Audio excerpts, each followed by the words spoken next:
liggéey boobu bi ñu ñëwee yombul woon waaye dañu ko waroon a def sur la base du consensus mooy ñu waxtaan ba jibboo waxtaan ba déggoo moytu xuloo moytu xiiroo moytu lépp loo xamante ni mën na yàq coalition bi wala mu yàq diggante ñi nga xamante ni ñoo nekk ci coalition bi waaye di gërëm parti politique yi nga xamante ni ñoom laa fi fekk parti politique yi ak mouvement yi ñoom ñëpp wane nañ xër bu ñu xër ci yeewu askan wi yeewi askan wi xër nañu ci seeni leader ñu dalal ma boobu ba léegi ñu nekk ci liggéey bu jafe-jafe léegi-léeg daan nañ commencé réunion 10 heures ci suba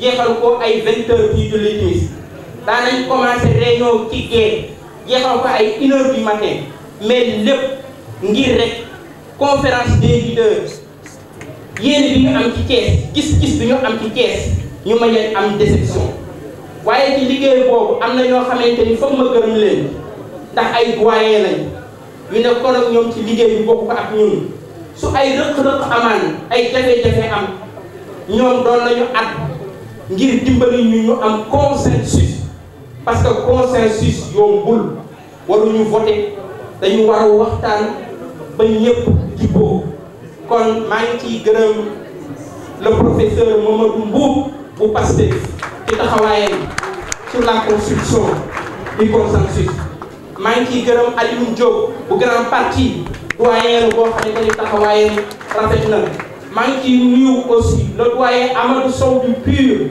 taxawaayam rafet na pour la construction du consensus ñooñu ay mag lañ yoo xamante ni yombalal nañu liggéey ci seen xel mu rafet ci seen dal ci seen sagesse ñooñu bu ñu nee ay sage ñu mën nañ ko gëm liggéey boobu ñu waroon ko def ci 17 instances yoo xam ne waroon nañ ko taxaw ci département Thiès ñu war a taxaw la coordination départementale bu Yewwi Askan Wi waroon a taxawal la coordination de la ville de Thiès waroon a taxawal 3 communes d'arrondissement yi nga xamante ni ñoo nekk ci Thiès muy Thiès Est muy Thiès Ouest muy Thiès Nord waaye communes yi nga xamante ni ñoo nekk ci biir département bi communes yooyu yëpp dañu waroon a taxawal ñoom seeni instance sur la base du consensus ba tey ji à ce jour jot nañ presque rapport yëpp jot naa ci rapport yi ci ëppoon solo jox nañ ko conférence des leaders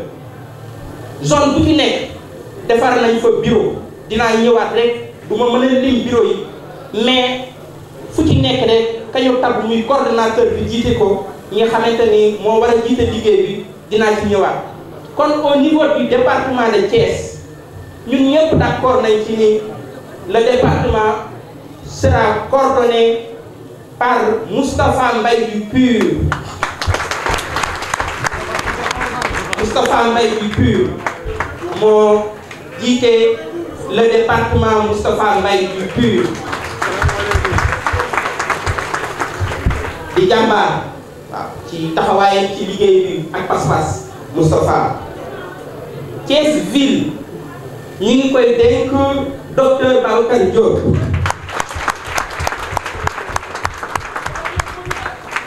Thiès Nord ñu ngi ko dénk Mamadou Diakhaté du Pastef.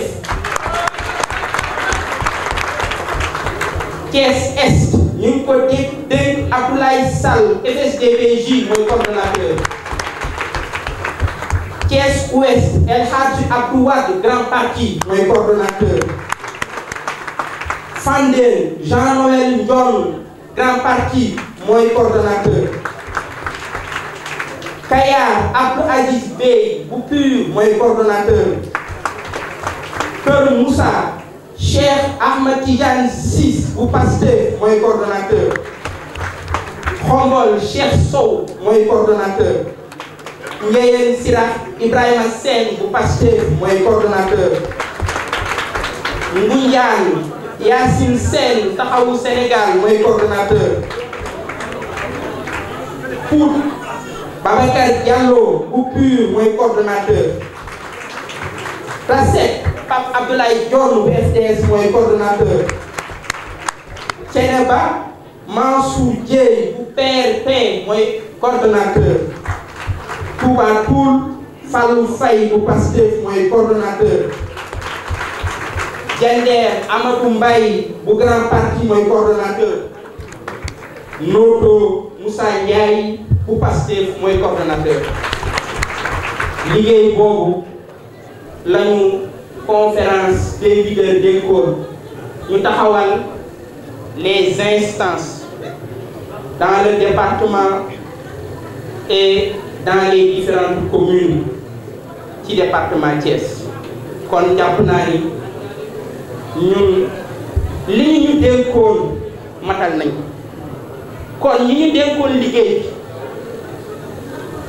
dañ leen di delloo kàddu ginnaaw bi ñu leen gërëmee ba pare waaye message conférence des leaders Cheikh Tidiane dina fi ñëwaat mooy nous voulons gagner partout à Thiès.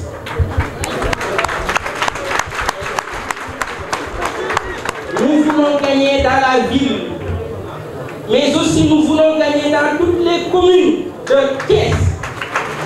Mais aussi nous voulons gagner le département de Thiès. Nous devons construire une nouvelle majorité politique à Thiès, dans la ville, dans le département et dans toutes les communes de Thiès. On Thiès, on gagne et on gagne. On gagne et on gagne. Coalition initiée par des leaders qu'on ne présente plus sur l'échiquier national et international. Chacun d'entre eux, à travers son engagement citoyen, son parcours politique et son capital sympathie, a fini de démontrer sa détermination pour un devenir meilleur du Sénégal et de l'Afrique. Mais Yewwi Askan Wi ne saurait prétendre, à juste raison, mériter son nom, combien évocateur, si elle se limitait à ses membres initiateurs. Notre coalition a su rallier en cours de route des hommes, des femmes et des organisations de valeurs mues par une ambition commune, à savoir présenter aux Sénégalais une alternative crédible face au jeu de yo-yo politique qui leur est servi depuis quelque temps. Un jeu qui n'a de cesse de promouvoir une gestion faite de népotisme, de despotisme et de tâtonnement à tout bout de champ. Un jeu entretenu par un certain entrisme au profit d'intérêts crypto-personnels. En des termes simples, Yewwi Askan Wi a pour objectif principal de libérer ce peuple dont les valeurs cardinales sont ligotées et mises à la poubelle par un régime conscient de son échec et dont les seules armes restent le musellement, la brimade, l'achat de conscience et j'en passe. L'atteinte de cet objectif suppose la restauration de ces valeurs dans tous les domaines et sur la scène politique en particulier. Sous ce rapport, il urge d'élire des autorités municipales et départementales qui sont fortement imbues de ces valeurs. Yewwi Askan Wi étant présente et bien structurée dans toutes les communes du département de Thiès, ici représentées et bien représentées, nous appelons toute la population thiessoise à faire sienne cette coalition.